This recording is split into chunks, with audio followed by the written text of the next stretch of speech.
أحمر وأصفر اللون من أجمل ما يكون في هذه اللحظات. غليان بركان في مدرجات ملعب رادس. جماهير الترجي تولع المباراة بالنيران في ملعب النار. يتقدم الترجي في هذا المشوار. هذه الصورة لكن ومن الحب ما قتل.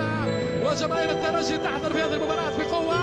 أجواء جماهيرية كبيرة في الملعب الأولمبي برادس.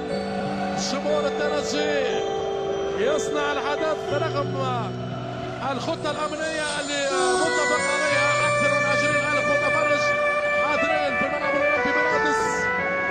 ولع الترجي في الميدان، ولع الجمهور في هذا الرياض. كرة القدم بدون جمهور هي جسم بلا حضور. جمهور الترجي بحالة غليان بركان في المدارس الخلفية، والترجي بجمهوره يسجل حضوره. هنا الملايين تحلم، تريد أن تنتشي من جديد. الشماريخ تتكلم، الأنصار يتكلموا هنا في استاد رادس. بعدها بشهور الترجي عاد البسمة والابتسامة.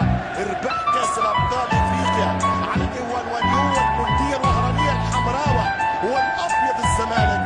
وبعدها دارت العشرة من جديد. سجل ريحهم هناك مجانين الترجي الرياضي المهووسين بحب اللونين. ريحوهم ريحوهم ريحوهم. جول جول جول جول جول جول يا بنانا. ريحنا يا بنانا، ريحنا يا البنانا. الله يا الترجي الرياضي. سي يس نعم اوكي. الترجي يفتح باب التسجيل، الترجي يفتح باب التسجيل. 17 دقيقة لعب في الكرة الثابتة، في الكرة الثابتة. رابع هدف للترجي بالكرة الثابتة يا مكشخ. 1-0 عن طريق البنانا. يهرب من الرقابة، يوزعها يوجهها ويحطها على يسار الحارس أحمد عادل عبد المنعم. 1 الترجي الرياضي، 0 النادي الأهلي. بنانا بنانا بنانا. 1-0 للترجي الرياضي عن طريق الكاميروني، عن طريق الكاميروني. الهدف الأول للترجي الرياضي التونسي.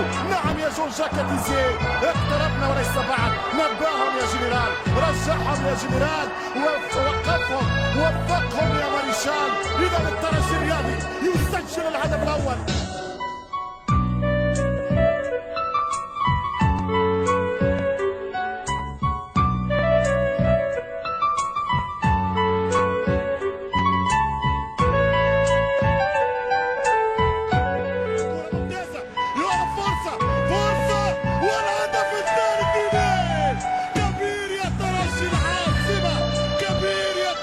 تونس. الله